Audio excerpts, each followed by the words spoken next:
É, na aula passada, a gente começou a falar de cultura, né? E vamos continuar falando de cultura hoje. Espera aí, deixa eu compartilhar aqui. Eu sempre tenho dificuldade de compartilhar.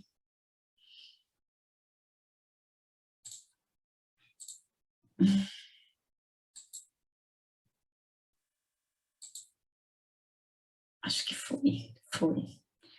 É, foi. Na aula passada, a gente começou, então, a falar de cultura, né? Esse conceito tão importante aí para a sociologia. Aí falei da relação entre cultura e sociedade, né? Como que cultura não existe sem sociedade, sociedade não existe sem cultura, como que são dois conceitos que são super importantes. Falei um pouco da questão de valores e normas, né? Como que os valores vão determinar a nossa cultura e vão determinar as normas que vão organizar a nossa vida, né? As normas que vão gerenciar aí, que vão direcionar a maneira como a gente vive, e aí a gente começou a falar da sociedade, de diversidade cultural, né? Vou retomar um pouco mais aqui, a fundo o que a gente falou na aula passada sobre diversidade cultural, que são as diversidades de práticas culturais, né? Como que a gente vai ter muitas variações aí de cultura para cultura, e que são essas diferenças que vão diferenciar essas diferenças que vão diferenciar, mas é isso, que vão diferenciar uma cultura da outra, né? E aí, a gente terminou a aula passada, eu falei isso das sociedades que são monoculturais, que têm uma cultura só, e a gente começou, na verdade, a falar das sociedades multiculturais. A gente parou falando das sociedades multiculturais. Aqui, foi exatamente aqui que a gente parou. E eu queria só retomar, porque eu falei isso no final da aula, e aí eu dei uma corridinha, mas como que as sociedades modernas hoje, e na verdade a gente não precisa nem ir nas grandes cidades, nas pequenas, nessas cidades de médio porte, isso já aparece muito, a gente tem muitas comunidades subculturais que vão viver lado a lado, né? Aqui em Belo Horizonte a gente está tendo agora muito chinês, né? Se você vai ali no centro, você vai ver muito chinês.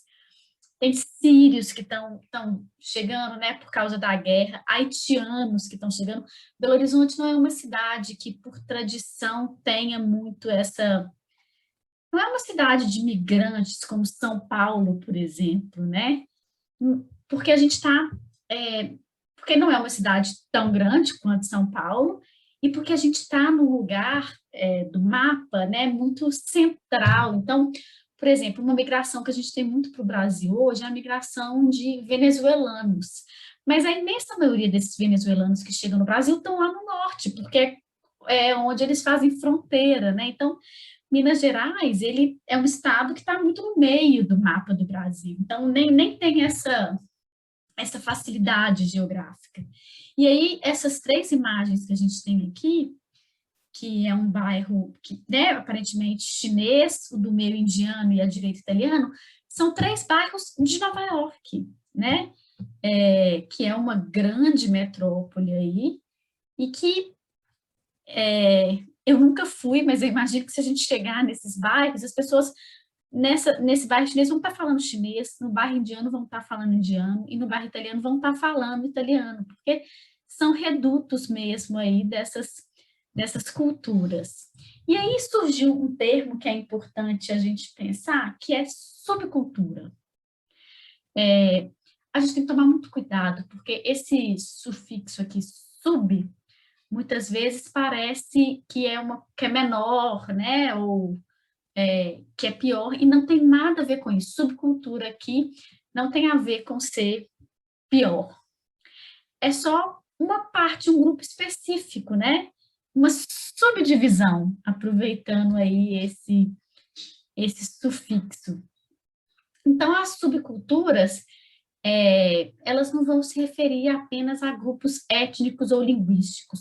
Como assim? Porque aqui eu usei o exemplo, né, da comunidade chinesa, que é uma subcultura, ou da comunidade indiana, que tem a ver com nacionalidade, né, que tem a ver com tem uma ligação aí da língua. Então, é muito claro a gente pensar nessas subculturas nesse sentido, né, que estão ligadas muito mais à origem, né, de onde vieram, uma questão geográfica mesmo. Mas as subculturas, elas podem fazer, fazer referência a qualquer segmento da população que vai distinguir do resto da sociedade pelos seus padrões culturais. Tem que fazer aí referência a padrões culturais, né? Então, as subculturas, elas podem incluir os góticos, os hackers, os hippies, os rastafares, os fãs de hip hop, ou até os torcedores de times de futebol, se isso determina um padrão cultural diferente. Torcedor de time de futebol, eu acho que no nosso caso brasileiro é meio forçação de barra, a gente não tem essa, né? Eles não se diferenciam por um padrão cultural. Mas na Inglaterra é super comum, isso faz sentido, né? São os hooligans, tem aí uma maneira de agir que vai determinar. Mas a gente pode pegar aqui, né, os hippies, por exemplo, que são, né, um exemplo de subcultura mais antigos, punks, né, tem aí os skatistas, que são grupos dentro de uma cultura que vão se diferenciar. Claro que eles estão influenciados pela cultura mais geral, mas vão se diferenciar por algum aspecto aí específico. E aí, algumas pessoas, elas podem se identificar claramente com uma subcultura, né? O movimento punk é interessante nesse sentido, mas algumas outras pessoas, elas podem fazer parte de um número diferente de subcultura, né? A pessoa pode ser naturalista, vegetariana e rastafari, né? Ela tem valores em comum. Ela está aí transitando entre essas diversas subculturas. E é interessante a gente pensar como que a cultura ela tem um papel de perpetuar os valores. E aí eu vou retomar uma aula que a gente teve lá atrás, que foi a aula de socialização. Lembra que na aula de socialização eu falei que a socialização é esse processo pelo qual a gente vai aprender a cultura? Então é isso. A gente vai aprender a maneira como a gente se comporta em sociedade, os valores, as normas, né? É isso, a cultura vai transmitir os valores e as normas. Mas a cultura também é um importante canal de mudança. É muito curioso, porque é ambíguo, né? Ao mesmo tempo que a cultura perpetua valores, ela também muda valores? Sim, porque a gente vai tendo novas culturas surgindo que vão questionar os valores vigentes. Então a gente vai ter as subculturas e as contraculturas. Contracultura é um termo que a gente não usa mais tanto hoje, mas que na década de 60 foi muito falado. As contraculturas são os grupos que vão rejeitar os valores predominantes na sociedade, vão mostrar alternativas à cultura dominante. O movimento hippie é talvez o exemplo mais clássico que a gente tem de contracultura. Ele surge lá nos Estados Unidos, em meio à guerra do Vietnã, né? E é um movimento que está pregando a paz, está pregando o amor livre, está pregando uma outra maneira de viver a vida, né? Então, o movimento hippie é um bom exemplo aí, é um exemplo clássico de contracultura. A gente pode tentar pensar em movimentos de contracultura hoje, né? Eu acho que a gente não tem nenhum movimento tão grande, né, como o movimento hippie foi.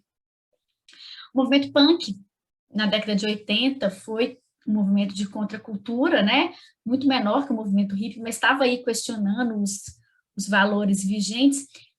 Eu diria que hoje um movimento que está aí, que não é um movimento...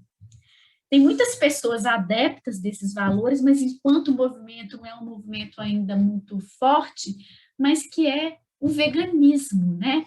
Não o veganismo apenas como uma questão alimentar, né? Porque os veganos, eles não comem carne, nem derivados de carne, mas tem uma coisa de viver em harmonia com a natureza, né? De não usar coisas de origem animal ou que maltratam os animais. Então, é isso, está questionando os valores da sociedade atual e levando em conta que, né, a gente está vivendo uma pandemia, que tem esse debate todo se tem uma origem animal ou não, é bem pertinente esse debate, né? Eu não sou vegana, nem vegetariana, enfim, eu adoro um churrasco, mas eu acho que é um debate importante, né? E sim, Amanda, tem a ver também com o aquecimento global. A Amanda falou que do, do aquecimento global, que tem a ver com a maneira como a gente lida com os animais, né? Então surge esse movimento questionando. A Suzana está perguntando aqui quando a subcultura se torna cultura, como o funk hoje, que não é somente de preto ou favelado que canta ou dança. O funk, Suzana, é um debate interessantíssimo, porque ele surge como fruto de uma cultura específica, de um grupo específico, mas ele vai se tornando aí, ele vai ocupando outros espaços. A questão é a gente pensar se de fato o funk ter ocupado outros espaços faz com que essas pessoas pensem sobre isso. Eu vou dar um exemplo. Um dia, um aluno meu de uma escola particular, antes da pandemia, quando a gente ainda estava presencial, falou, não, professora, eu preciso muito mostrar uma música para você, de um rapper e tal, que eu não conhecia, e aí, eu nem lembro, talvez vocês vão saber mais do que eu, porque eu conheço muito pouco, que é o Djonga. E a música, eu não lembro o nome da música, não lembro qual é a música, mas eu lembro que a música falava. A música falava mal dos playboys, né? Daquele meu aluno. Então, aí esse aluno me mostrou a música, eu falei, ah, legal. Você entendeu que ele está dizendo? Ele falou, entendi, professor, eu sou hipócrita, né? Porque é isso, assim, ele estava falando mal de um estilo de vida que ele, aquele meu aluno, vivia. E ele estava lá cantando aquela música. Então, eu acho que tem um debate do funk, que é um debate do rap também, que é super importante, porque eles estão levando uma cultura para um lugar onde ela nunca chegou, né? Uma linguagem, mas até que ponto que as pessoas estão de fato se apropriando disso, né? Eu acho que esse é um debate interessante. Porque é isso, o menino que está lá cantando a música do Djonga, o Djonga está falando mal dele, e ele está lá cantando e achando lindo, e não muda, isso não reverbera no sentido de mudar o estilo de vida dele. Então, é um outro debate, eu acho, que esse que a Suzana está trazendo, né? Como que essa cultura, ela vai alcançar outras pessoas, mas não necessariamente essas outras pessoas vão se apropriar, né? O funk eu até acho que talvez um pouco mais do que o rap, por exemplo. Enfim, e aí vai variar, mas isso é uma coisa, Suzana, que a indústria cultural e que a globalização vai ajudar a gente a perceber, né? Vai levar essas culturas para qualquer lugar. É assim, é isso. Do mesmo jeito Mas ele que... era, Diga, Suzana. ele era, aí ele, nesse caso, ele está enquadrado numa eu nunca achei que fosse subcultura, porque era tipo, o samba também no passado foi subcultura, né? Vamos colocar assim. Você quer saber? Ah, se ele tá, você está me perguntando. Oi? Desculpa, é porque cortou o seu Ele está no áudio. caso da subcultura ou da contracultura? Aí é só essa dúvida, assim, nem é uma questão de debate, não. Ele entra na subcultura ou na contracultura? Como que seria isso?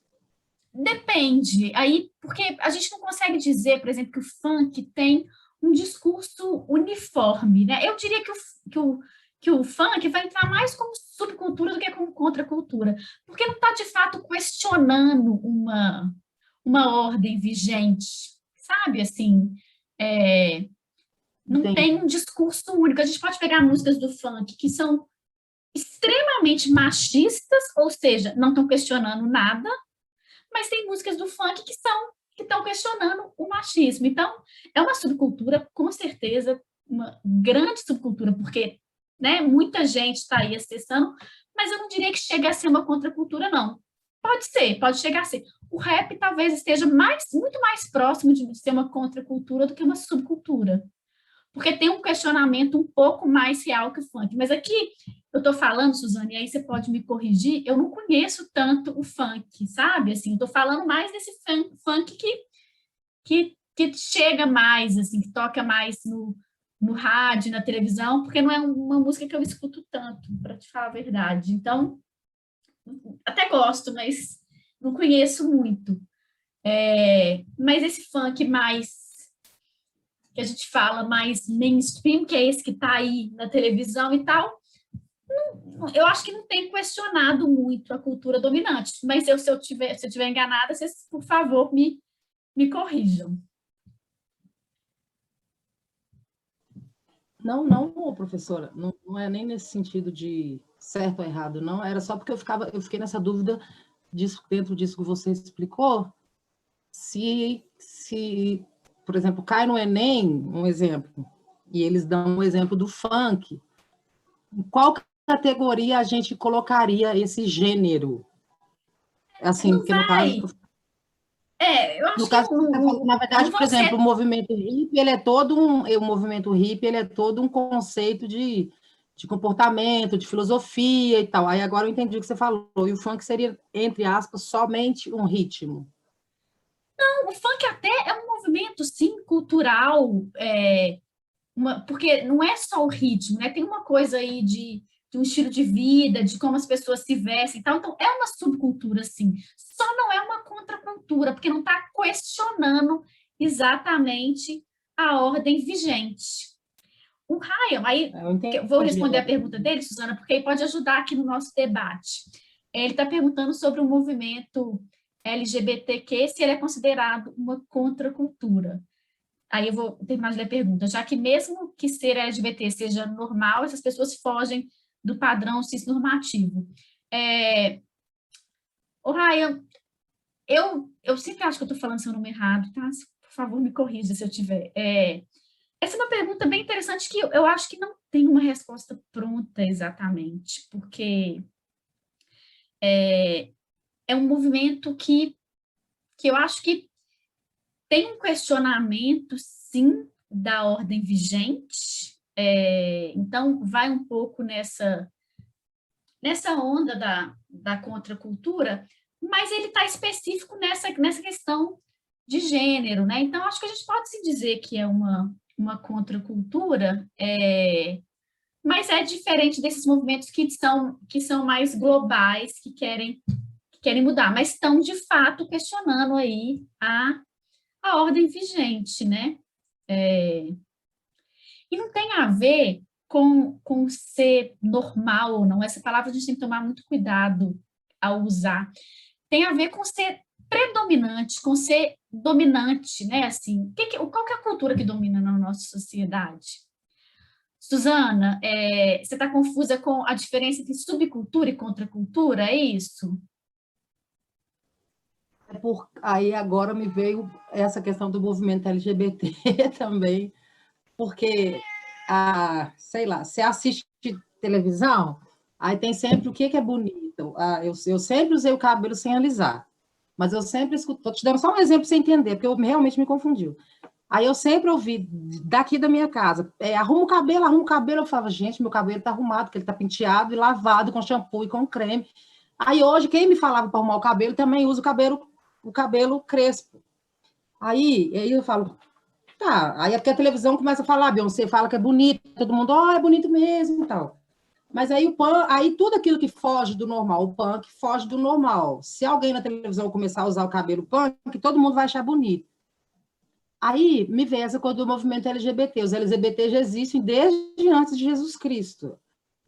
Aí me deu muita confusão agora do que é subcultura, do que é contracultura, Então, vamos professora. lá, eu vou retomar os conceitos tentando tirar um pouco a sua dúvida. Você traz uma outra Viu? questão É aí que só é super importante. Oi? Não, desculpa, não queria interromper seu raciocínio, não, era só porque quando falou do Eu que te LGBT também me deu um eu acho, revertério. não? Não, tão certinho. Porque você traz essa questão do padrão de beleza, que ainda tem a ver muito com a questão da cultura. A cultura, ela vai impor padrões de beleza, né? E que isso está mudando. Mas antes, eu vou chegar nisso ainda. A subcultura é voltando aqui um pouco no que a gente tinha visto, são um grupo específico que vai ter uma cultura um pouco diferente da dominante. Então, a subcultura é isso, é um grupo dentro de uma cultura que vai se diferenciar por qualquer motivo, seja porque não come carne, seja porque praticam um esporte específico, os skatistas, por exemplo, mas os skatistas que têm isso como estilo de vida, isso são as subculturas. Nem toda subcultura vai rejeitar os valores e as normas predominantes da sociedade. Nem toda subcultura vai rejeitar. Então, subcultura é isso. A gente tem, né, se a gente pegar, por exemplo, os chineses aqui em Belo Horizonte, a gente pode dizer que são uma subcultura, né? Eles trouxeram aí as características dele, as culturas dele, quando vieram para o Brasil, e eles não estão rejeitando a nossa. Eles só têm características próprias, enfim. Isso é subcultura. A contracultura é um tipo específico de subcultura que vai questionar o padrão vigente. E aí o exemplo que você traz é interessante, porque se a gente pensar na coisa do cabelo, né, que você está falando, o cabelo crespo, o cabelo black power, há um tempo atrás, não fazia parte da cultura vigente, da cultura predominante. Então, era isso, as pessoas falavam, não, mas, enfim, sei lá, cuida do seu cabelo, não sei exatamente o que elas falavam, né? Você pode falar melhor, mas é isso. Só que a cultura vai mudando por interesses mil, por motivos mil, nem todos legítimos, muitos são legítimos, outros não, e esse é um processo que passou agora, de uma mudança nesse padrão, né? Então, muitas vezes, uma coisa que começa como contracultura pode deixar de ser cultura e virar a cultura dominante. A gente não tem tantos exemplos disso, por exemplo, o movimento hippie, que era uma cultura como um todo e que se tornou dominante. Mas a gente tem pequenos exemplos de aspectos culturais que não eram dominantes e viraram, né? Então, é só tomar cuidado, porque a subcultura não necessariamente ela é uma contracultura. A contracultura é um tipo de subcultura, mas a gente tem diversas subculturas que estão aí e não vão questionar, e é isso, assim, não vão questionar a ordem vigente, só são diferentes mesmo. Respondi, Suzana? Ou te deixei mais confusa ainda? Não, eu tenho que refletir. Mas eu entendi o que você falou. Eu entendi. Assim, essa porque, coisa da só te dizer mais uma coisa, para ver se te ajuda, que não tem uma resposta certa, por exemplo, para falar assim, esse movimento é contra a cultura. Pode ser que tenha, porque os movimentos têm movimentos que são muito grandes, então pode ser que tenha uma vertente que, por exemplo, o veganismo. Eu chamei o veganismo aqui, né, de contracultura.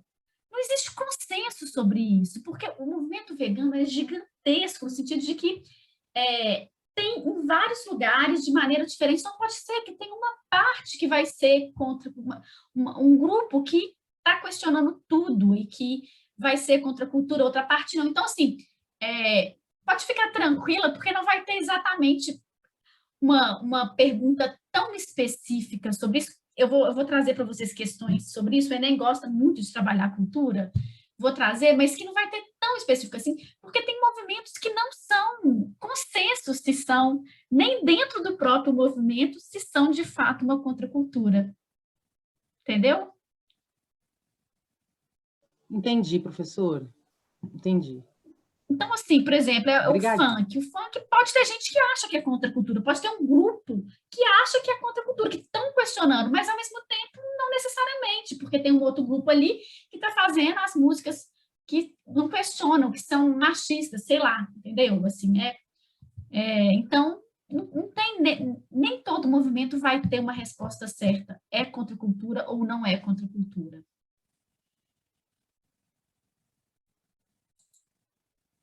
Tranquilo? Isso varia muito também da sociedade que eles estão inseridos, né? Dependendo do grupo social do país, como é que funciona. Varia, porque as culturas são diferentes. Então, o que é contracultura aqui pode não ser em algum lugar, né? Não sei, por exemplo, eu estou tentando pensar um exemplo, mas é, um país, o Brasil, que ainda é um país muito machista, um movimento feminista pode, em alguma medida, aqui ser contra a cultura, porque está questionando isso. Mas num país que já não é machista, e aí eu pensei nesse exemplo e na hora eu pensei, eu não sei se eu vou conseguir pensar um país que vai ser, que não é machista, mas sei lá, um país que é um pouco menos machista, talvez lá não vai ser contra a cultura, porque já está incorporado esse valor. Então, é isso, vai variar de lugar para lugar. Foi o Matheus que falou, né? Você tá certíssimo nesse ponto. Inclusive dentro do próprio Brasil, né, Matheus? Assim, o Brasil é um país tão grande, tem tanta diversidade, que uma coisa que pode ser aqui contra a cultura, em outro lugar pode não ser, né? Enfim, o Brasil em si é muito diverso.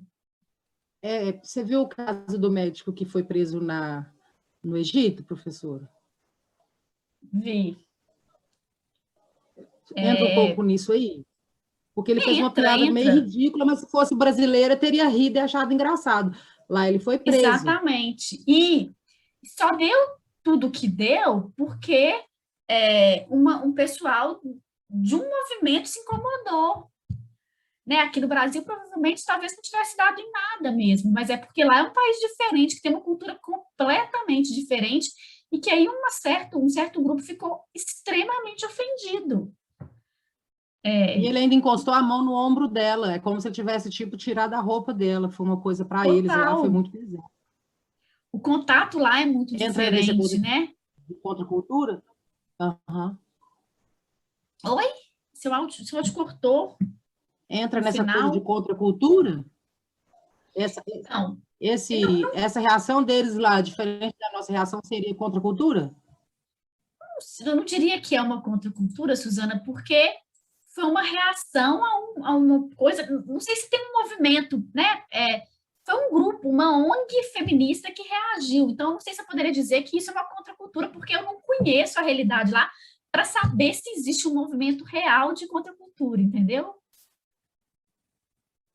Porque é isso, a contracultura é um grupo de pessoas que vão destoar culturalmente do todo, questionando. E aí lá, eu não sei se é um grupo, como é que é, porque, enfim, não conheço a realidade lá do Egito para saber exatamente.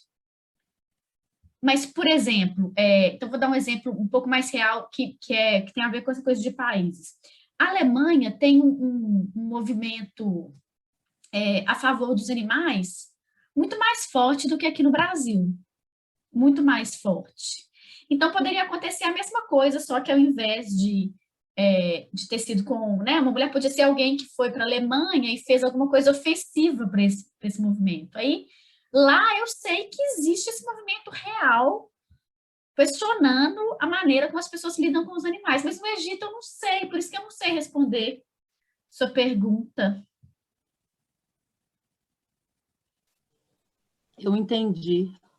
Eu entendi. É porque eu não Assim, sei de consegui onde entender que assim. vem o questionamento lá no Egito, entendeu? Assim, eu sei que eles têm a cultura deles, que é completamente O diferente pouco da que eu nossa, vi, mas eu não posso dizer que a cultura egípcia é uma contracultura em relação ao Brasil, porque não faz, são países diferentes, entendeu? Então não dá para comparar nesse sentido. Talvez o grupo que entendi. reagiu lá seja uma contracultura, mas eu não sei, porque eu também não conheço o Egito, entendeu? Entendi. Bom, a gente vai Obrigada. continuar falando um pouco disso, pode ser que faça mais sentido para você e que vá sanando um pouco as suas dúvidas. Senão, a gente pode voltar nisso, ok? Ok, obrigada, professor. Nada.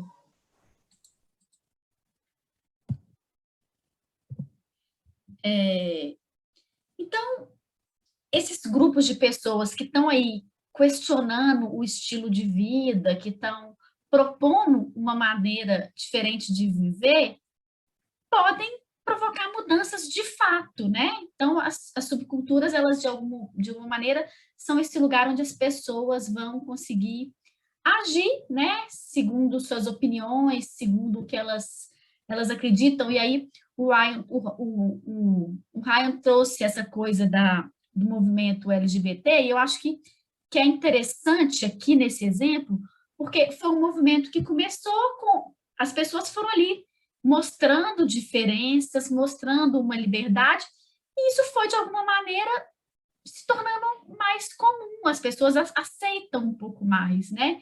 Então, as subculturas, elas vão, de algum momento, de alguma maneira, mostrando alternativas e podem, né, ir mudando aí a maneira como as pessoas pensam. Nesse sentido do movimento LGBTQ, eu acho que a gente ainda tem muito para avançar, né? Porque o Brasil ainda é um país extremamente machista e preconceituoso, mas já estão aí mostrando uma alternativa, né? Já estão aí mostrando, enfim, mudanças. Então, é isso, a subcultura tem esse papel. Pode não mudar tudo, mas já vai mostrando aí alternativas. E aí, a gente vai chegar em dois conceitos que são extremamente importantes aqui para a gente, que é o conceito de etnocentrismo e de relativismo cultural. Toda cultura tem seus próprios padrões, né? E esses padrões podem parecer muito estranhos para as outras pessoas. Caso lá do Egito que a Suzana falou, o cara encostou a mão na mulher e isso é muito estranho, né? Porque no padrão cultural deles isso não é aceito. E aí, gente, a gente pode pegar 1 milhão de exemplos. Lá na China eles comem cachorro, na Índia a vaca é um animal sagrado. Assim, os exemplos são infinitos. A gente tem muitos e muitos e muitos exemplos aí dos padrões culturais serem diferentes. E muitas vezes as culturas podem ser muito difíceis de serem entendidas para quem está de fora. Só que a gente precisa entender as práticas e as crenças culturais a partir daquela cultura. Pois é, na Olimpíada as muçulmanas foram na praia de macacão, na Copa do Mundo elas não vão poder ir ao estádio, né? Porque mulher não pode ir ao estádio de futebol. É isso, a gente tem muitos exemplos de como que as coisas podem não fazer sentido. Eu costumo brincar que eu olho para uma mulher de burca, né? Aquela roupa toda, né? Principalmente aquelas que usam a túnica mesmo inteira, e eu penso, meu Deus do céu. Eu olho e confesso que muitas vezes eu não consigo entender como que aquela mulher se submete a isso. Mas, ao mesmo tempo, quando aquela mulher me olha, né, e aqui a gente está no frio, toda coberta, vocês não me conhecem ao vivo, mas se vocês me conhecessem ao vivo, vocês vão ver que eu tenho um monte de tatuagem. Então, aquela mulher, de burca, ela vai me olhar e eu que vou ser estranha. Porque é isso, a partir da cultura dela, a maneira que eu me visto, que é uma maneira extremamente diferente. E aí tem uma coisa que é muito interessante, porque na Índia, eu já fui na Índia, eu tenho um grande amigo que é indiano, e eu fui para a Índia no casamento dele. E aí eu fui passear, e aí eu fui numa cidade pequena lá na Índia, que não estava muito acostumada a receber turista, e para mim era tudo extremamente diferente do que eu conhecia. Mas para eles, eu era a atração. Porque os indianos têm, né, eles têm a pele um pouco mais avermelhada, né, eles são fenotipicamente diferentes da gente. Então, é isso, assim, eu era uma pessoa diferente. Enquanto, para mim, eu estava lá passeando, né, eles que eram a atração, digamos assim. Então, é isso. Para a gente entender a cultura, a gente tem que pensar a partir do contexto. Por isso que eu falei na aula passada que cultura e sociedade não podem ser separadas. Aqui tem até esse exemplo, essa foto que tem a ver com isso que eu falei, né? Os indianos aqui olhando uma criança loura sem entender, né? Porque é muito diferente deles. Então, uma cultura, ela tem que ser estudada em termos de seus próprios significados e valores. Isso tem um nome, chama relativismo cultural. Então, quando eu for pensar na mulher de burca, e aí a Bela até falou aqui que nunca tinha pensado nisso que eu falei, mas é isso, assim, quando eu for pensar na mulher de burca, eu tenho que pensar que na cultura dela, isso que é o normal, ela foi criada para usar burca. Eu posso continuar achando estranho? Posso. Enfim, eu posso achar o que eu quiser. Mas eu preciso aplicar o relativismo cultural, que tem a ver com relativizar mesmo. Tem a ver com pensar nisso mesmo, pensar, olha, é diferente. E aí, a gente tem que se esforçar para evitar o etnocentrismo. O etnocentrismo é quando eu vou comparar a cultura, mas eu não vou só comparar, eu vou comparar hierarquizando, eu vou comparar tomando uma cultura como melhor. Então, eu vou falar assim, índio é preguiçoso, né? Índio trabalha pouco, índio é preguiçoso. Eu estou pegando o meu padrão de cultura e estou comparando com o padrão indígena, que é completamente diferente do nosso, e estou falando que ele é preguiçoso. E, gente, índio não é preguiçoso, não. Deixa eu contar uma coisa para vocês. Os índios, eles trabalhavam, e trabalham ainda, eles tiram as coisas da natureza. Para você tirar as coisas da natureza, você não pode tirar mais do que você precisa ou mais do que a natureza pode oferecer, porque senão você vai matar aquilo. Então, você vai lá, você tira o que você precisa e você não tem onde armazenar. Então, o índio não tem a cultura de acumular que a gente tem. Eles só vão tirar da natureza o que eles precisam. E aí, para eles tirarem da natureza o que eles precisam, eles não precisam trabalhar 8, 10, 12 horas por dia. Eles trabalham menos do que isso. E aí chega um português aqui no Brasil e vê que os índios trabalhavam 5, 6 horas por dia e pensa, olha que povo preguiçoso. Mas não tem nada a ver com preguiçoso, tem a ver com a cultura deles, que não é uma cultura de acumular. Então, esse português que chegou aqui e falou que índio é preguiçoso e a gente reproduz, porque até hoje existe essa ideia, é uma ideia etnocêntrica. Eu estou não só comparando a minha cultura com a cultura indígena, mas eu estou falando, olha, a minha é melhor, porque ele é preguiçoso. Eu gosto muito dessa chargezinha que está aí, porque é uma mulher de burca olhando para uma freira e falando aberração, né? Freak é aberração, estranho. E é isso, a freira, a mulher de burca está vestida quase da mesma maneira que a freira e por motivos muito parecidos, por motivos religiosos. Então é isso, assim, a ideia do etnocentrismo e do relativismo cultural é a gente relativizar. E aí, é isso, tem no cotidiano do dia a dia, da cultura, tem coisa, às vezes é fácil a gente fazer isso, né? Pensando na comida, né? Mas tem momentos que é muito difícil a gente fazer isso. E eu vou trazer alguns exemplos aqui para a gente conversar, mas é isso, assim, na nossa vida cotidiana, o etnocentrismo ele é extremamente comum. A gente o tempo todo está julgando as culturas, né? É isso, a gente está criticando o índio, está criticando, enfim, a mulher que usa burca, né? Isso, eu sou extremamente etnocêntrica quando eu vejo uma mulher que usa burca, porque eu penso, nossa, que mulher submissa. Quem disse que é?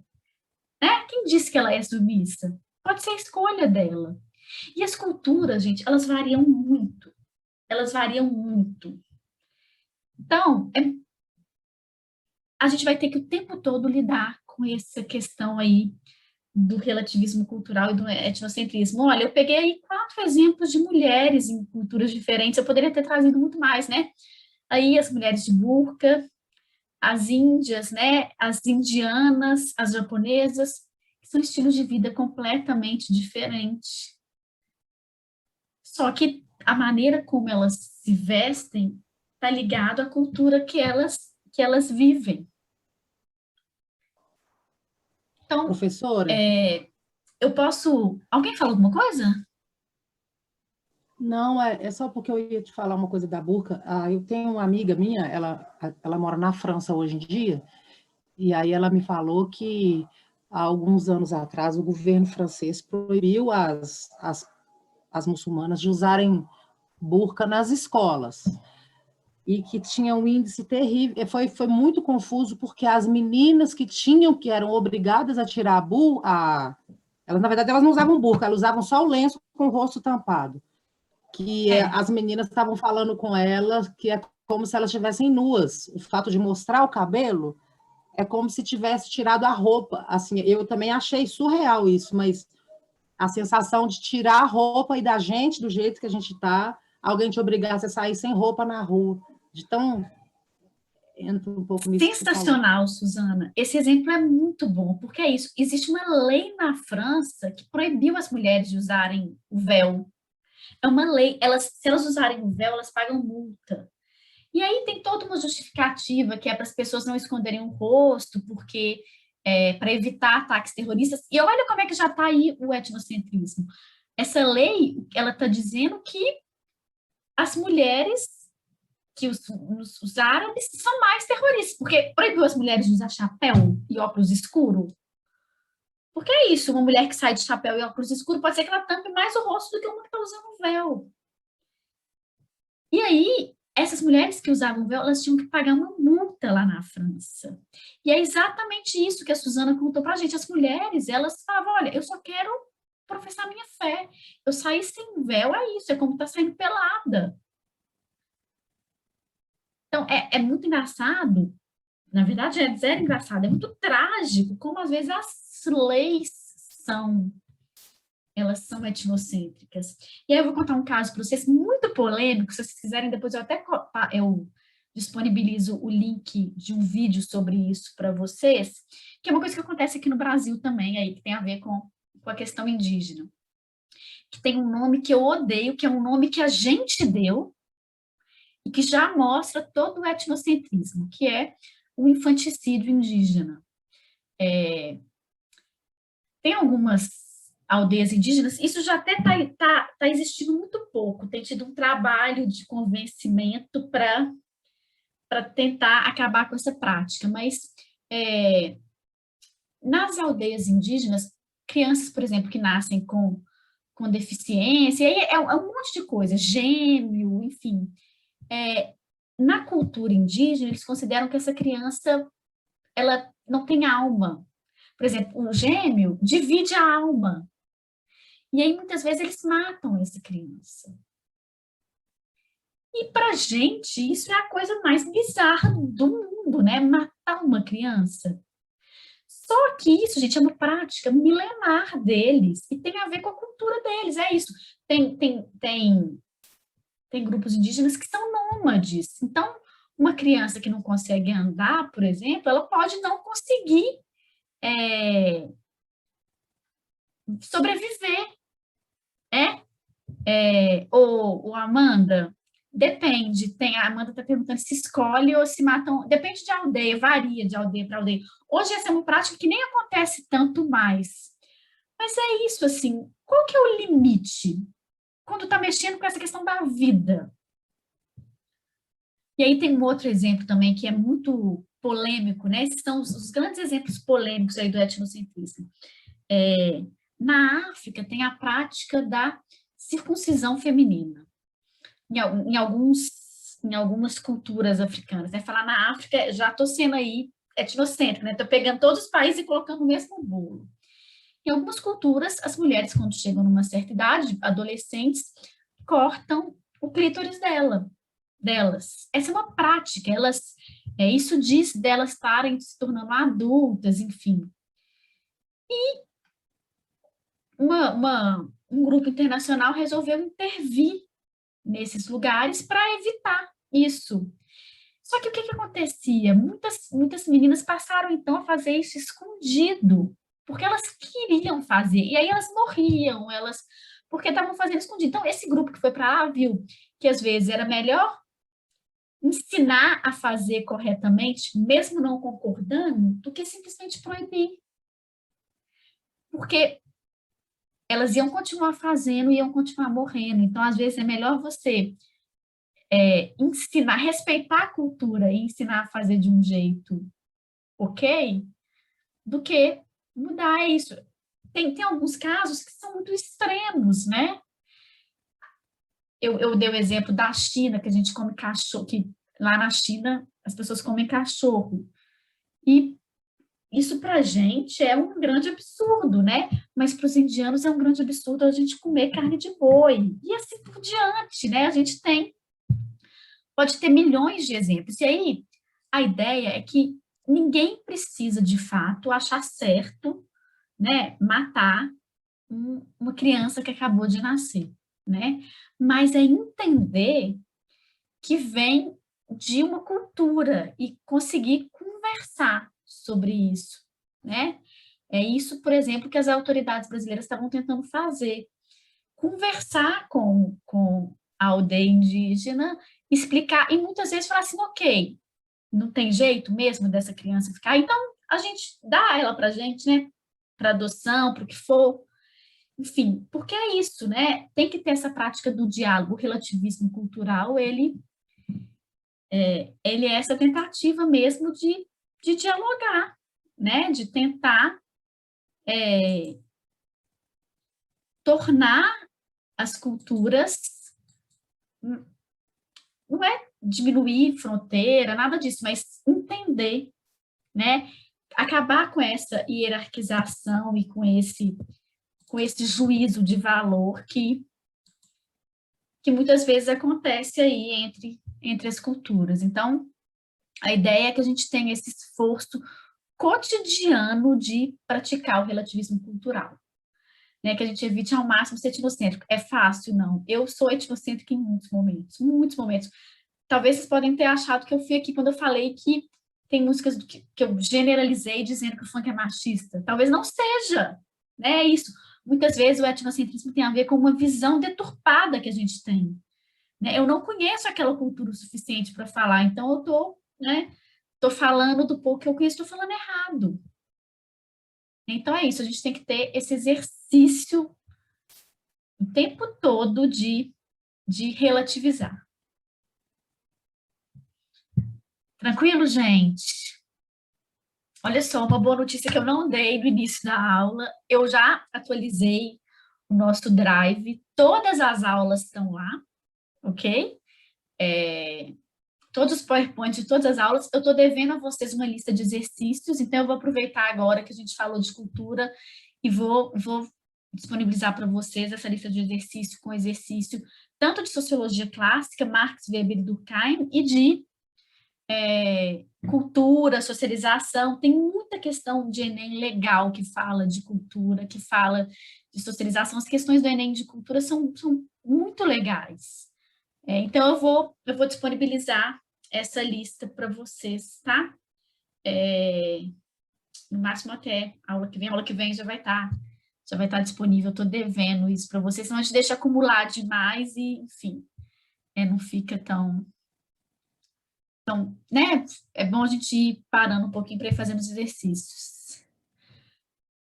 Bom, gente, é isso. Ô, Suzana, eu estou aqui ainda preocupada com a coisa da subcultura e da contracultura, que você teve muita dúvida, mas os exercícios vão vir para ajudar, você vai ver.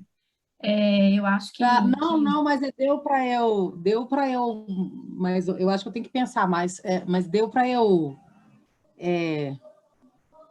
captar um pouco a subcultura. Entender um pouquinho, ela né? Subcultura seria como se fosse um menor, poucas pessoas que têm uma cultura vigente dentro de um todo. Exato, E a um grupo contracultura menor. é um grupo que vai contra aquela cultura vigente. Não seria, a grosso modo, Exato, isso? exatamente isso. Não, eu entendi.